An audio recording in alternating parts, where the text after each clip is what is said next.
Oh, hi there. Welcome to Shogi in the West, an English language podcast for active Shogi players and Shogi learners around the world. In this podcast, we focus on the topics and the people that matter to those of us outside Japan trying to find our way in this game. And this week's episode is not really going to stick to a single topic per se. It's more of a thoughts and feelings, a touchy-feely episode, if you will. The stream that I record basically every weekday has hit a bit of a milestone. 500 episodes beginning from December 2023. So 500 episodes is a lot of episodes. It snuck up on me. And I thought I'd reflect a bit on the things maybe that I've learned, both about streaming and about Shogi in the West, and just things, other things along the way, random things. So I'm going to talk about that. And at the end, I think I'll also go into some discussion on last week's episode, which was about time controls. That got a lot of nice buzz, a lot of nice discussion, and there are a couple comments I think I'd like to highlight from there. So, without further ado, I will go into these thoughts and feelings on the 500 episodes, and it's not really going to be a retrospective where I go over the development of the channel, but I'm just going to go over a bunch of bullet points that I made, some topics that I thought were interesting as I reflected on the 500 streams. And I'll just begin with that. So in terms of the 500 stream, this hit last week. This is being recorded the week of October 6th, Monday, October 6th. I'm recording it this week. It'll be released on October 9th, I believe it is. No, October 8th. I can do math. And so we are in 2025. The stream started in December of 2025. And it's been relatively consistent. And but the format has changed a little bit. The types of games that I've played have changed a bit. But one of the things that struck me, just thinking about ideas of what this 500 stream mark meant, I thought of the consistent users, the consistent viewers. I think of users, I'm a software guy. I think in terms of users sometimes. But viewers, they're really on the channel. There are consistent viewers who have been with the channel from the beginning. This is great. I love this. But there are also viewers who visit the channel, are active for weeks or even months, and then they just go away. So, this is something that I've thought about through the life of the channel, but especially now, sort of in retrospect. What does this mean? What does this mean when someone views the channel, sticks with it for a few weeks, and is active in the channel, and then goes away? And I think there are probably a few takeaways from that. Some of which are maybe they got bored of, my routine. Maybe they stopped learning much from my play, if they were learning at all. Maybe, anytime you start following someone for a long time, some of the things maybe that didn't annoy you at first maybe do annoy you. So in some ways, or possibly in many ways, this is because they simply got tired of the channel. But in other ways, these are people that I have seen also become sort of heavily active in the Discord while viewing the channel. And they go away from there as well. So I wonder if there's this, what is it called, boom and bust cycle of a relatively new shogi player that gets into the game, is all gung-ho about it, watches streams, communicates with others about it, plays as much as they can, and then they just stop. I think that might just be natural in a lot of games, not even just board games, possibly video games, competitive games. People get into something, they get all gung-ho, they spend a bunch of money on it, and then they leave. And I've been thinking, and I don't know if I have any ideas, so I'm open to any ideas that anyone would have. Please leave them in the comments. As how do we do this? But how do we make that honeymoon period last, or how do we prevent people from hitting a point where they're like, okay, well, I'm done with that, moving on?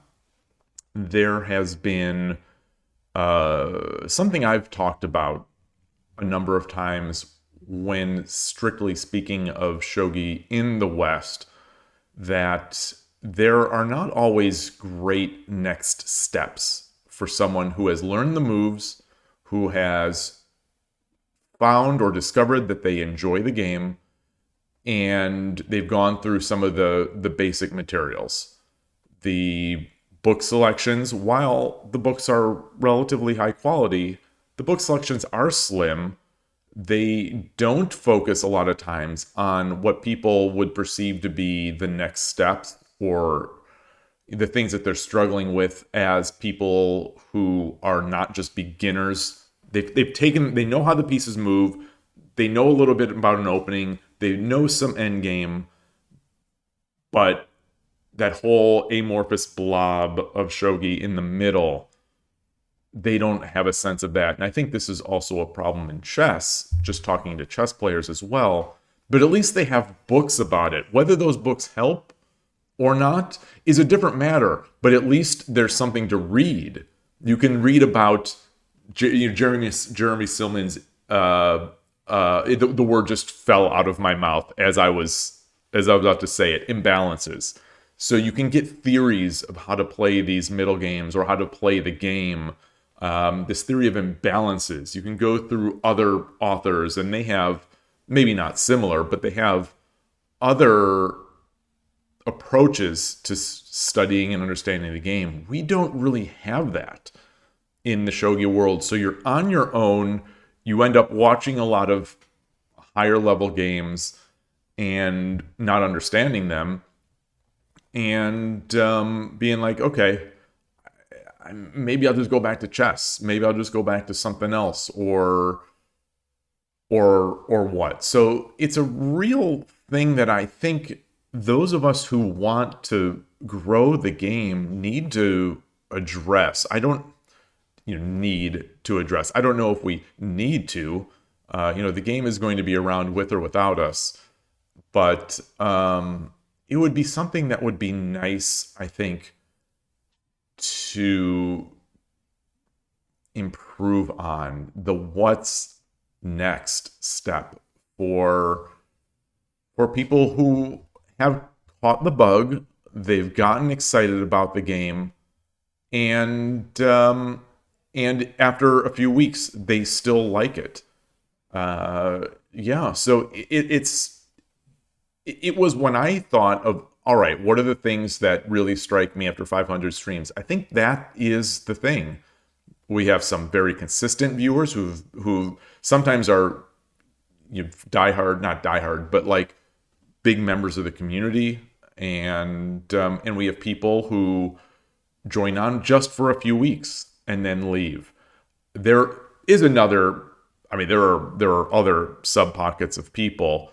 There are some people who come on once, never see them again, unfortunately. Maybe they just didn't like the stream. Maybe they didn't like the game. Maybe they were recommended the stream from either YouTube or Twitch, and they came in, saw it, and they're like, okay, well, this is cool, but this game isn't for me. I'm a Go player. I think we get for whatever reason, I think maybe it's that intersection of players, but it seems like someone will come into the stream, they'll say, "What is this game?" And inevitably, they'll be a Go player, and sometimes a chess player, but mostly Go players there, and they'll talk about their Go experience, and it'll be fun. And maybe they'll come back once, but they won't come back many times. And I don't know if there's really anything we can do about those players. It might just be a recommendation that didn't pan out. So there was that. There was that. Another thing that, after 500 streams, people who've been with the stream for a while probably realize that I've sort of been doing this over time. I've been trying to just slightly change things, change the format, change the timing of things over time, just to see what people prefer. And I have to say, it is still not quite a science to determine what viewers prefer. It seems to me that there are some viewers who seem to react well to wins, to when I'm doing well. There are some that, honest to goodness, seem to prefer the struggles and to see the chaos that that ensues when I lose track of time or blunder a piece or make a misclick or whatnot. I don't know, if there's Schadenfreude or if there's just not empathy, but basically feeling oneness with the experience of the struggle. But it's not clear there. It's not clear at all. You're going back and trying to track, all right, I did well on this stream. How many viewers did we get? How many concurrent viewers did we get? I did poorly on this stream. Did viewers like this? It's really difficult because it's conflicting. It's conflicting information based on the history of the streams that I've tried to look at and analyze. Many times the biggest numbers seem they come from longer discussions. So rather than even playing, the discussions often get to be the time that we get the most concurrent viewers. Not necessarily the most viewers of the VOD, I've noticed, the video on demand afterwards. But in terms of concurrent numbers, one thing that I see quite often is that as the time spent in a particular topic grows, I see, both in Twitch and YouTube, the concurrent viewer count creeps up. I don't quite know what to make of that, and I don't know how that gets to be. It's not like that Matrix scene where someone runs into the break room and says Morpheus is fighting Neo and everyone goes to see it. It's not like, oh, Shogi Dad is having a big discussion stream, let's go watch. I don't know if it's like that. I don't think it is. But maybe it's just that people get onto the stream, they start viewing, and maybe they just don't bounce off when there's more of a discussion. Maybe it's like, okay, I'm going to watch this. He's playing a game. The game has ended. Now he's reviewing or something like that. And I'm just going to go about my day. But if there's a discussion, that might be something to engage in, or to hear the ideas of other people. And so I sometimes like to not cultivate the discussion, but keep the discussion going to see if we can keep more people on and keep more people interested. Sometimes it works, sometimes it doesn't. I'm sure it has something to do with the topics, but I haven't quite found that magic thing. I think a lot of people, one I have noticed is that people, and this is, I don't know if this is a sad commentary on a shogi stream, but when talking about chess, the current concurrent numbers really seem to go up. People seem to love the chess discussion, whether it's talking about the chess drama or chess cheating or things like that. People seem to like that, but it's hard to say. It's hard to say. Maybe it's worth polling. If you all have thoughts on there, out there, listening, please stick them in the YouTube comments or just email me, shogidad81@gmail.com, or message me on the Discord, or create a discussion on the little Discord, or the little Shogi Dad channel on Shogi Harbor, and let's discuss it, because I'm very curious. If people prefer the chat to the playing, I'd be willing to push some more chat to the stream. I know that some people have said, I only come to the stream because of the chat.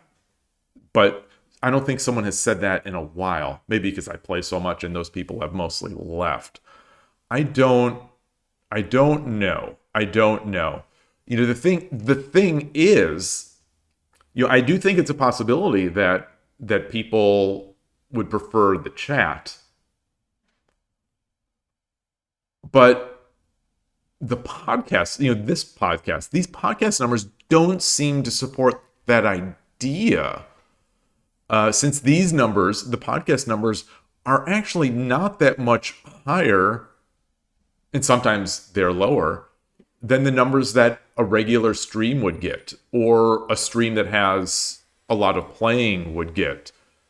And so, maybe it's, I don't know. I'm open to ideas. Maybe it's that on a stream, people like the discussion because they can get involved in the discussion in real time rather than having to put a comment.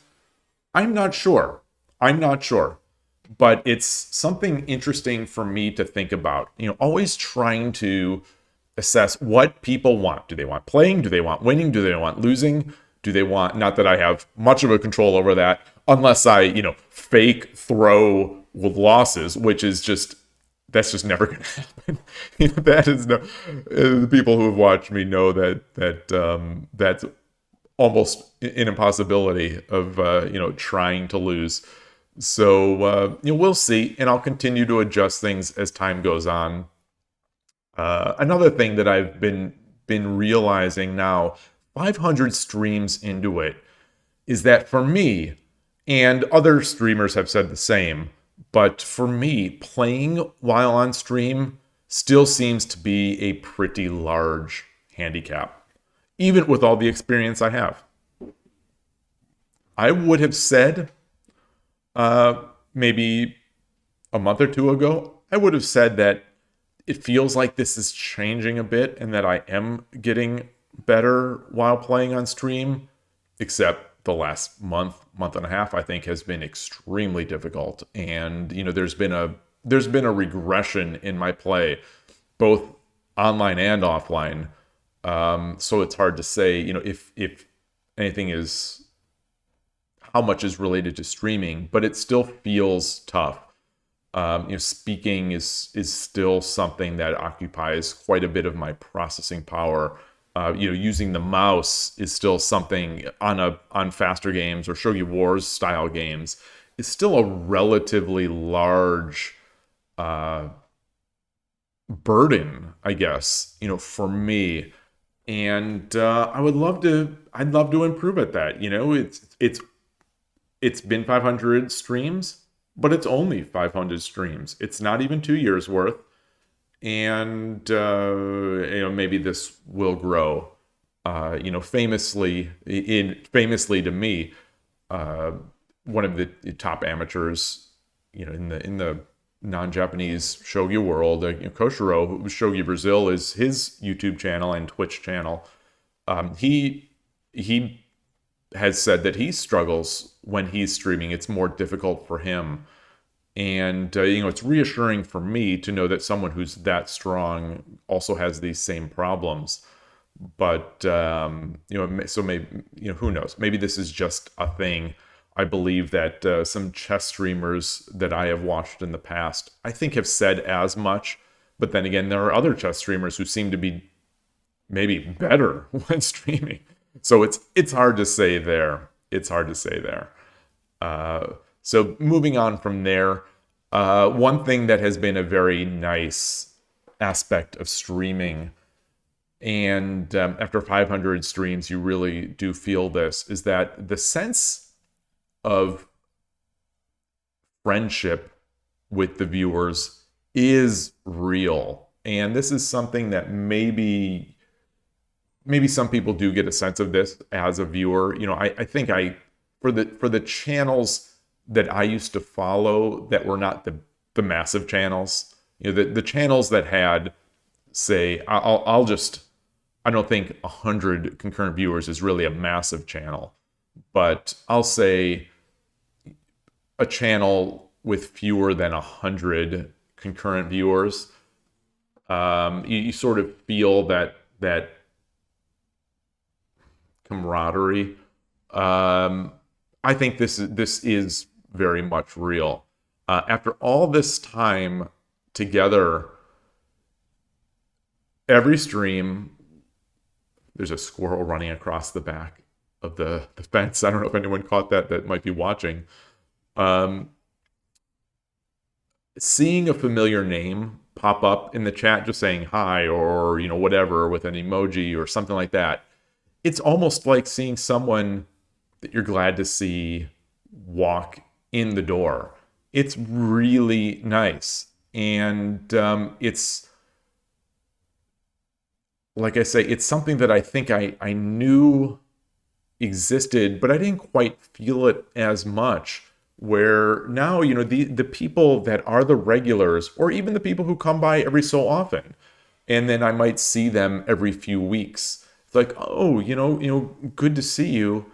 And I think it'd be really fun, to meet these people and play them over the board. So these really are like friends, and you celebrate in their success, whether it's an online game or an offline game, or you track their progress, maybe, say, for example, in an offline tournament.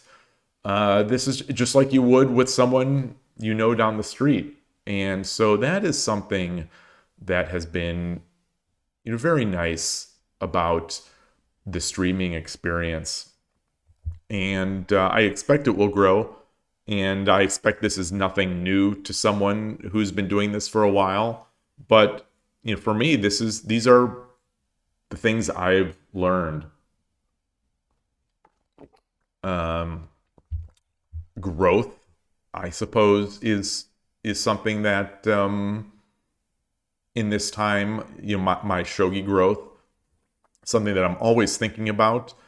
But upon reflection, I went back, when the 500 stream hit, I went back and I looked to see, where I started on the stream, because a lot of times I'll feel like I didn't or haven't improved all that much over the past year and a half, close to 2 years. It'll be 2 years in December. But I looked at the first streams. So the first stream, where on Shogi Club 24, I was rated 274. And I think I am somewhere in the 750-ish range now. Not huge, and not a huge improvement when you think of how low 750 actually is. But for Shogi Club 24, that is, I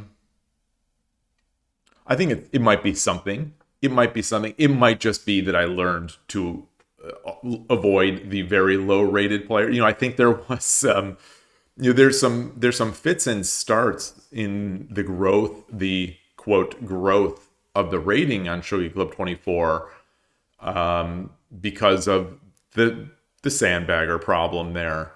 And so if the goal would have been to improve that rating, maybe just simply deciding early on not to play 15 Qs, not to play the BG, the beginner rating, not to play 14 Qs, maybe that would have taken me up much further, much faster. But regardless, that is there. So starting at 274, I was very surprised to see that it was that low when I started streaming. And so it felt good to see that. Shogi Wars in 10-minute games, I went back to the first Shogi Wars stream, and I started at 3Q 30%. So, again, not a massive improvement, but a pretty tidy improvement, especially for someone who is not the youngest person in the world. I went from Shogi Wars 3Q 30% to what am I now in 10 minute. I'm thinking of the absolute percentage, but it's Shodan at about, I think, between 10 and 15%. So, I've had this rough patch where I dropped from 30%, from Shodan 30%, 30 plus percent, to somewhere in the low teens. But regardless, that's a 3 rank bump in 21 months. 21 months as a streamer. So I'll take it. I'll take it. And the thing is, and I don't know if this would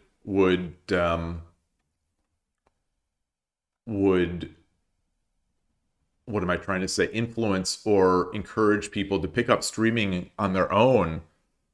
So much of that improvement, I feel, is coming from the viewers. Obviously, there is hard work that I'm doing off stream and on stream, but so much of it is in some way guided by some of the strong viewers on the channel, and a couple in particular that I'm thinking of. But it's a great way to get some help from people who care about your growth.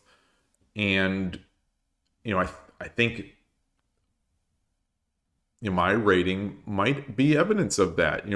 As low as it is, and as sort of middle of the road as it is, I was not at that level when I started. And so I think that's a real nice benefit. And maybe it would encourage others to stream. One of the things that I did when I set out, one of the things that I said is that in some ways I'm creating my stream so that I can have something to watch, because I am craving shogi content. And we have not had many streamers come since, so that's a little unfortunate for me. I kind of would have hoped that someone would do it. I think we now on YouTube have a very high level streamer. I'll link to his channel, Ishikawa Sensei. He's an educator, and he's streaming, it looks like once a month now. It's at a time that I can't watch live, unfortunately, because I'm usually playing shogi over the board at that time. But he started. Hopefully he maintains it, and hopefully people get something out of it. I think it'll be good. I don't know if people respond to that kind of streaming as much as they respond to someone who's quote just playing. There's I think we've had some streams in the past from good players that are like educational. I'm just not sure if that's an approach that's going to lead to much interest or much success.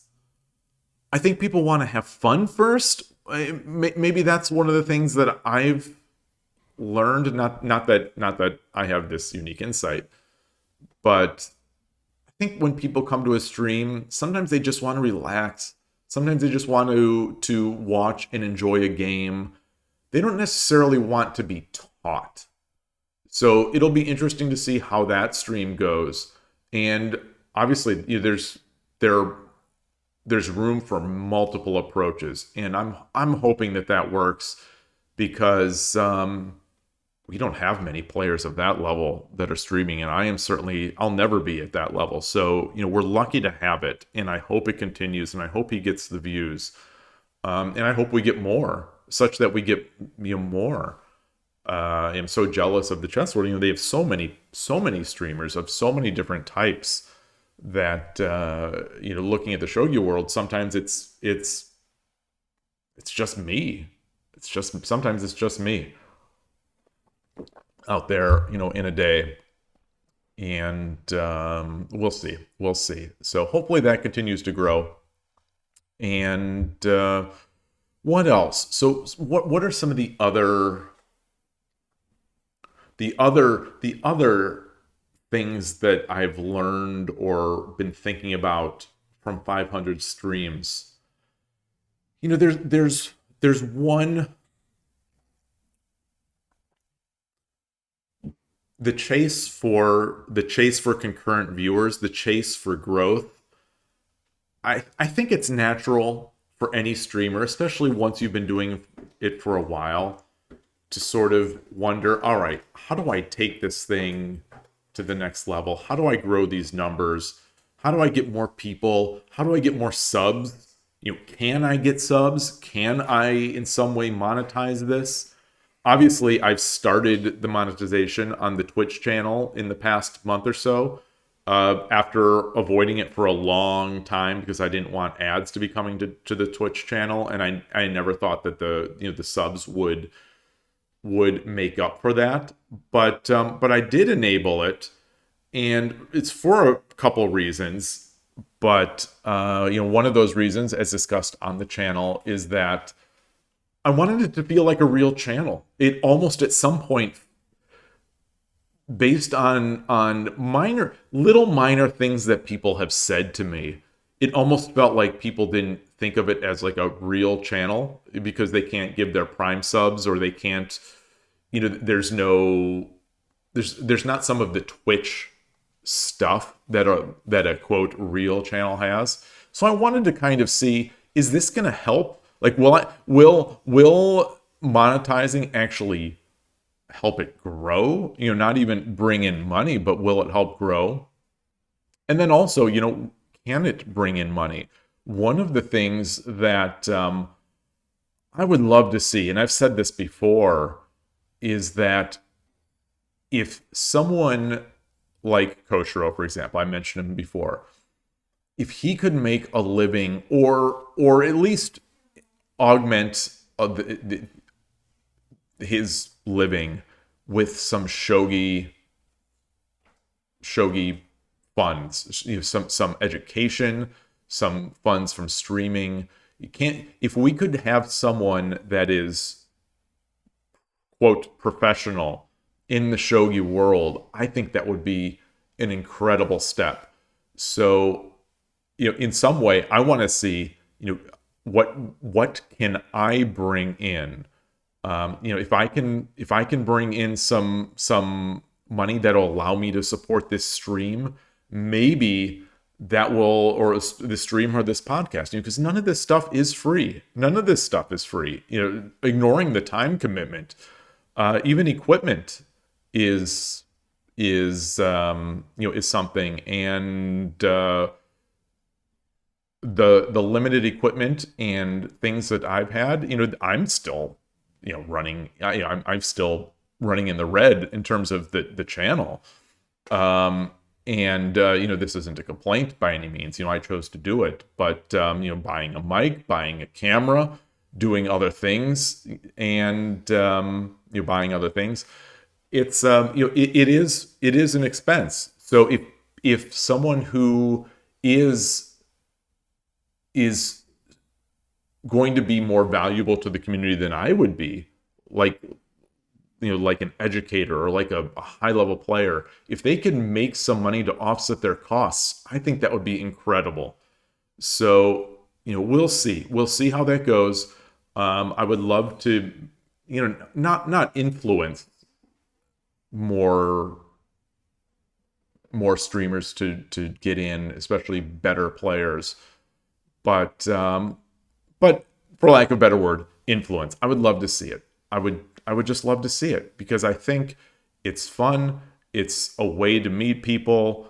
And if it could earn some extra money for an educator, we would all benefit. because maybe then the books would come. Maybe people would see, oh, this person is making some money from the stream. Maybe I can make some money from other educational content like books or like video series. Ishikawa Sensei, again, he's doing a video series. I don't know how well it does, but I hope it's doing well, because I would like to see more of that kind of stuff.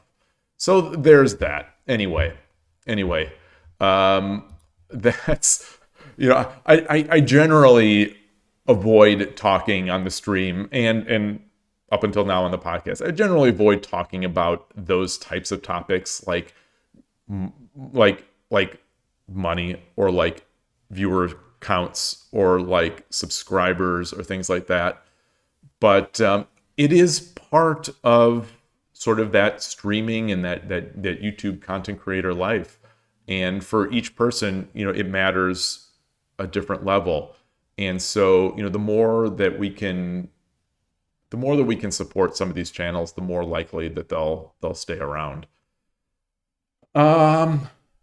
Speaking of staying around, I'm really enjoying this. It's hard to express, especially with someone of my limited expression ability, that the things I was talking about earlier, the friendship among consistent viewers and inconsistent viewers, the satisfaction I get when I see someone return after a couple months, it's really nice. It is really nice. Obviously, there are things that I could be doing with my time rather than playing shogi, rather than having my soul crushed with shogi. That we'll always contend for the time, but my plan is to keep going. I like where the podcast is going. I enjoy especially the interview sessions. I really like talking to you all, and again, not to just be constantly badgering people to do this. Please, if you at all are thinking that you might want to be interviewed, please let me know. Please, and we'll talk about it. It's not necessarily a commitment. Let's just talk about it, because it's so fun. I think people enjoy them, and I certainly enjoy doing them. I think it's fun just to talk about these things. I want to hear more thoughts from other people.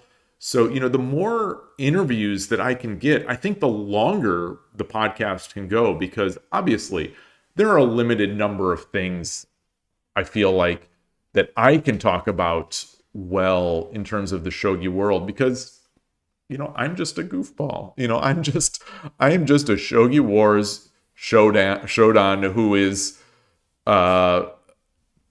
ranking down. I'm a Shogi Wars Shodan who is now at 12% or whatever it is, in that rank. My 1Q 3-minute rating is down to like 9.9%. My 10-second 1Q rating is also lowering. So, I'm a shogi player potentially on the decline. So, there's only so much that I can add. Especially without many interesting things happening. These days we do have some interest. We have Miss King coming. We have the West Coast tournament coming up this upcoming weekend. As of when this podcast is going to release, the weekend of this podcast releasing is going to be the West Coast tournament, and so we have some things going on. But it's not, it's not quite like the chess world, for example, just to constantly be comparing to the chess world. We do have some new excitement as of past couple days, where Fukuma, 6 Crowns, ladies professional, is now eligible for another pro exam. Whether or not she'll do it is another thing. She has a young child. I can almost not even talk about this topic without just being so impressed with what she's done. What she's done as a new mom with a young baby. She's just continuing to grow, continuing to it seems like continue to improve. improve. I have no idea. I can't evaluate improvement of a shogi professional. But it would be totally understandable if she didn't, because it's a weird system. She's gonna have to put in a lot of time, and maybe just it doesn't work out, and then what? Who knows? Who knows? It's just such a strange system. I'll say it again. It is such, to me, a strange system. It doesn't necessarily feel competitively fair. I don't want to use fair in like this moral sense, but it just doesn't seem competitively rigorous. It's just sort of competitively random, where the people she'll be playing are these new pros, and it's not the pros that exist kind of in the shogi world. So it's like you've got to beat these young new pros, despite the fact that she's got a recent 10 wins and 3-loss record against other pros. And so it's just such a strange system, and I would understand if she didn't do it, if she didn't go for the title. But it's all about what it means to her. Speaking of the oddity of this system, I wish that I wish it wouldn't be such a long ordeal. It's like, I'm excited, and if the moment she decides she's going to go for this or not go for it, but let's say she decides to go for it, it's like, all right, I'm excited. Now let me wait 6 months to see how how it turns out, because it's going to be like a month in between games. She has to win 3 out of 5 games, and it won't start for probably at least a month or two, and it's got to work around her title matches, and it's just such a quirky, weird thing. And again, it's something I said, I think last time, a point I made, which might not even be legitimate, but it's legitimate to me, so I'll say it, that you're not even the same person 6 months later. So if she's qualifying for this event now, and the pro exam won't even be done, let's say, for 6 months. 6 months is a long time. You're not even the same person anymore. I mean, you could make that same sort of argument for like chess, for like the candidates tournament. Like Fabiano Caruana qualified for the candidates already last year, and will he be the same player that he was then? It's a different thing. It's different but similar. But anyway, I'm just rambling about this topic that I don't understand very well. I don't know how this happened on this stream. This is not a 500th stream retrospective idea. But except that maybe it is. Maybe it's a perfect illustration of my streams, of just sort of the random chaos and slipshod thought process, and maybe that's why people watch, because there's no rhyme or reason to anything that happens on the stream, and it's certainly not shogi skill related. So there's that. That really, I suppose, will end my retrospective. I would love to hear now. This is selfish. This is a selfish request from me. I would love to hear other people's thoughts on the stream, whether you've disliked it or whether it's gotten worse. If you are someone, there are some people that have stopped coming to the stream. And I do think that there's some sort of motivation of that based on either not liking the stream or not liking what I was doing with it. So I would love if you would come out, if you're listening to this podcast, come out,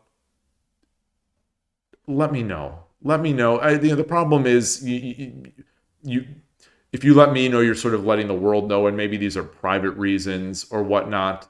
I won't be offended by anything someone says. If you say, I'm sick of looking at this guy's head, or I'm sick of this guy's ignorance, or I'm sick of this guy's this lack of skill, or I'm sick of I don't know what. But there are 3 people who I have in mind as I'm saying this, who used to be very much regulars on the channel and no longer are. Rest assured, I miss you, even if sometimes one of you was consistently nasty to me. I miss you. I miss you. I consider you a friend, and I would like, I'd like to know why, you left.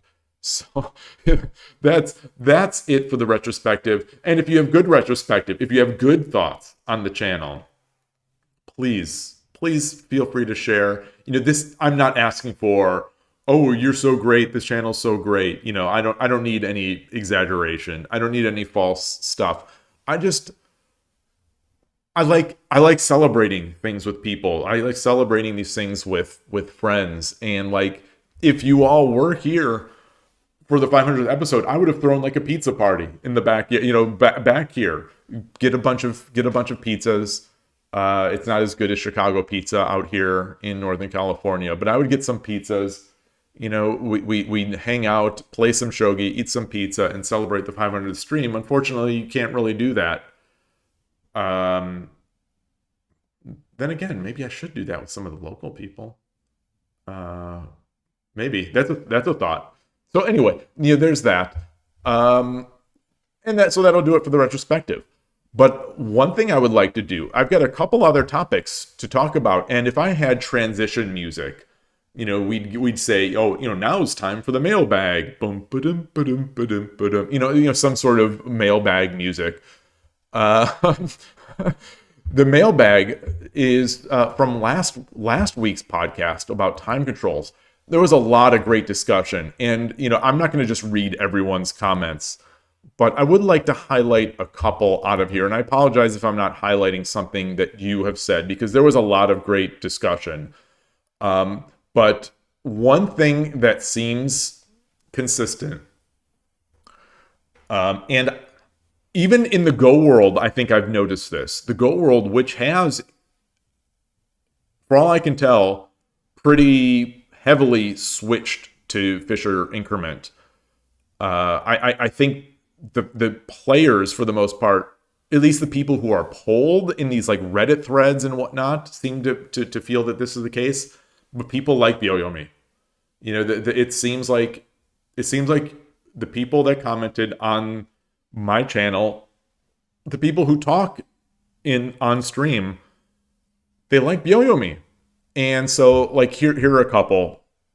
Ninworld, a longtime viewer and supporter. I think Byoyomi, this is a quote from the YouTube video. I think Byoyomi makes the most sense for shogi, while Fisher time control is best for chess.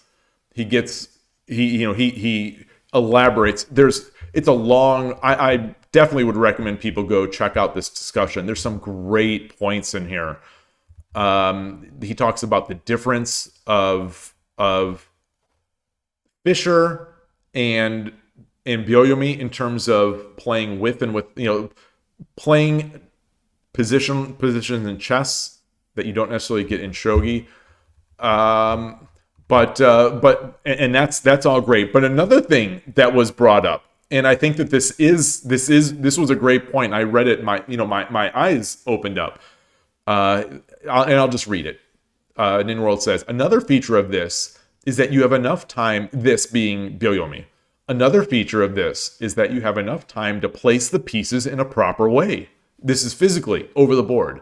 Since there is no touch move rule in shogi, you could use your Byoyomi to correct some misaligned pieces in a position where you know your next move anyway. With Fisher time control, many people to place their pieces really maybe there's just an extra word in here. With Fisher time control, many people place their pieces really messy because they want to make them as quick as possible to gain time. Doing a jadub does take some time, so in a time trouble situation, people try to avoid that and do it only when they really must have to do it. And this is a great point. And keeping a board tidy in shogi is, I want to say, kind of important. Byoyomi does make it more possible to do that. I don't know if I agree 100% though, as I responded, because even with Byoyomi, even with long Byoyomi, the board can get awfully messy, and especially at the end of a Byoyomi period. It's a feature of my Sunday games that I spend too much time in Byoyomi. I get down to fewer than 5 seconds remaining in my period, and I grab the piece and just kind of like throw it on there almost, just to try to get it, especially if I've got to capture a piece. It's like, you grab the piece, pick it up, put your piece down, and then press the clock, and the board is just in shambles. It's in shambles, and to the point where it's like, I sometimes feel bad because my opponent in these games is often recording the game as well with Pyo Shogi. So not only is he handicapped in that he has to take time to record the game in Pyo Shogi, but he's also handicapped because I'm making a messy board. So these things still happen with Byoyomi. It's switching to Byoyomi is by no means a fix to having a consistently clean board. Also, the Jadu stuff, the adjust, there are no rules against that. People adjust pieces on their opponent's clock as well. I try not to do this. I try not to do this as much. I don't think culturally or I don't think shogi etiquette wise it is unacceptable to adjust your pieces during your opponent's clock. I don't think it is, because I see plenty of people doing it. But I generally don't like to do it just because I'm not sure if it's questionable. But either way, people still do it. So even if you played Fischer, you could adjust your pieces at any time. And to a fault. Like, if you look at, there is a channel, I'll leave the link in the show notes. There's the, shoot, I can't remember the name. There's a YouTube channel that features really beautiful live board games. It's an overhead view. It shows a nice shogi board with some nice pieces with the nice Citizen Meijin-sen DIT-40 clocks. Got the sound. They play 0 minutes with 30-second Byoyomi. And they're great games. They're great just to enjoy the beauty of shogi. But one player that's there, I don't know how many regulars they have over the sport. You kind of get to know the hands and stuff. So they have at least 2 players, obviously.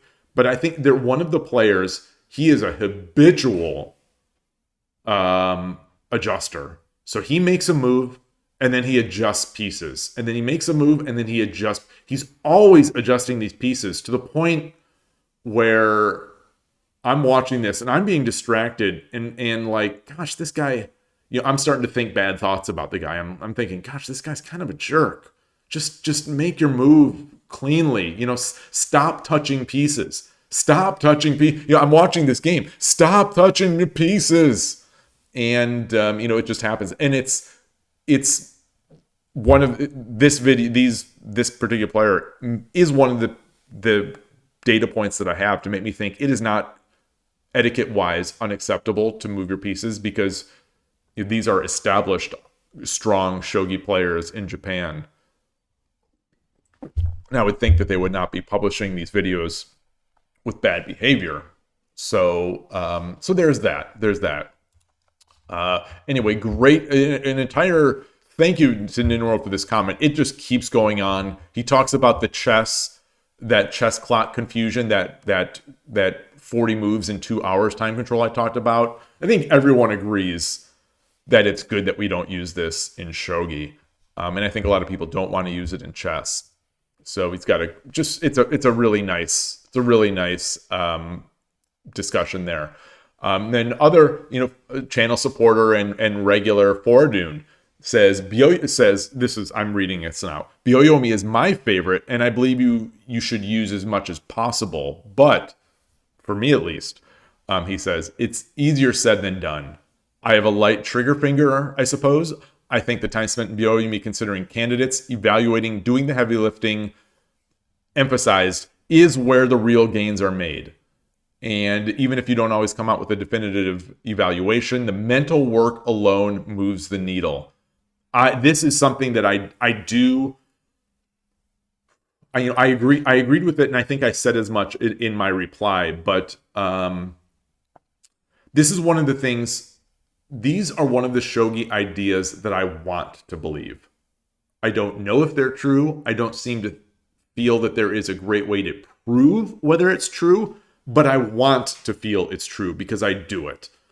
And so that's why, like, when I play Shogi Club 24 games, for example, or when I play over the board, I want to believe that all this mental anguish and this mental time spent considering candidates, evaluating positions, it's going to help me long term. It's going to make my brain be able to calculate these things better in the future, and it's going to make me a stronger player.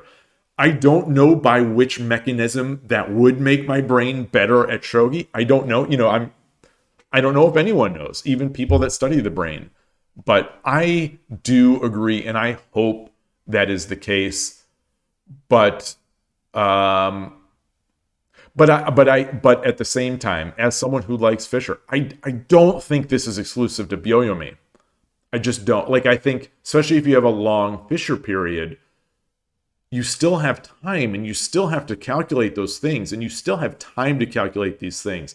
It almost feels like a lot of times the discussion between Byoyomi and Fischer sets up a situation by which the Fischer time control just is very fast versus, say, a 1560 with Byoyomi. And I just don't think that's the case. Yeah, maybe you might only have a 30-second increment rather than a 60-second increment, or only a 40-second increment versus a 60-second Byoyomi, I mean. But you still have a lot of time, and your main time will still be large, or potentially larger. So you might have, in the critical positions, you might have more time to think. And so, yeah, it's tough. Yeah, so maybe overall wall clock time, the Byoyomi games will go longer, maybe, in which would give you more time for thinking, so that you would be thinking more during a game. So that's more time you're spending thinking, so you are getting better by playing Byoyomi. But I guess I would argue you could just play, in the more time you're spending playing Byoyomi, you could just play another game, more games. So I don't know. And in all of these discussions, I think the thing that I would focus on is that even if we agree that Byoyomi is the best, I still think we would improve it by having multiple periods of Byoyomi. Because my main issue is that the player has no control over the time, so you're always stuck. Regardless of the difficulty of the move, you're always stuck with the Byoyomi period, 60 seconds. So if this is a move that needs 2 minutes of calculation, too bad. You've only got a minute. If this is a move that only needs 1 second of calculation, too bad. You're gonna spend 60 seconds on this thing, and you're not given any benefit other than the psychological impact, or the sort of the pressure impact of pushing it back on your opponent, of playing quickly. So I think multiple periods of Byoyomi would just be an absolute improvement over Byoyomi, and they have this in the Go world. Just so that's just my 2 cents on that. And then finally, the last message I'll highlight is Magic based, saying, I can't believe Shogi Dad got flagged talking about time controls, unable to talk about the other things he wanted to talk about. That's a reference to the fact that the podcast ran long, and I ran out of things. I ran out of time to talk about the clocks and the discussion of whether or not you like to play with clocks. So that's really, there's the mailbag. There's the mailbag. No one really talked much that I can recall about the enjoyment of using clocks. So that still might be a future podcast. I don't know if I'll be able to talk half an hour to an hour about that, but the enjoyment of using clocks, I still think, is a topic worth discussing, especially in a world where a lot of clubs will shy away from using clocks because they feel it's not as approachable for beginners. Anyway, the final thing I will mention on this week's podcast is a reminder that Miss King is available on Netflix. At the time of recording, there have been 2 episodes released. There is about 1 hour and I'd say 1 hour and 15 minutes worth of content so far. I think the first episode was around 45 minutes. The second episode was around 30 minutes. I am enjoying the show. I won't give any spoilers. I'm enjoying the show. I still have high hopes for the show. And it looks like in the third episode, we're going to really start. I'm hoping, I think we're going to really start engaging in some shogi action. So I am psyched. And, I wish it was bingeable because I'm really excited for it. So that to me is a good sign that I can't wait for the next episode. And I hope you all are watching it and enjoying it. And in some way, I don't know what moves the needle over at Netflix or Abema, but let's support it by watching. I don't know. So there's that. Enjoy it. I hope you enjoy it. And on that note, I'll just say thank you for listening. I hope you enjoy your week of Shogi. If you have any questions or any comments, please leave them in the YouTube comments or message me on the Discord or email me, shogidad81@gmail.com. If you want to be interviewed again, I continually shill this thing. Please let me know in any of those aforementioned ways, and we'll talk so that we get some episodes where it's not just me blabbing about random things. So I will leave it at that. Thank you for listening. Enjoy your shogi. Thank you for the support. Thank you for 500 streams of shogi content. And, here's to many, many more. And just thank you for the friendship. Take care. Have a great week. Bye.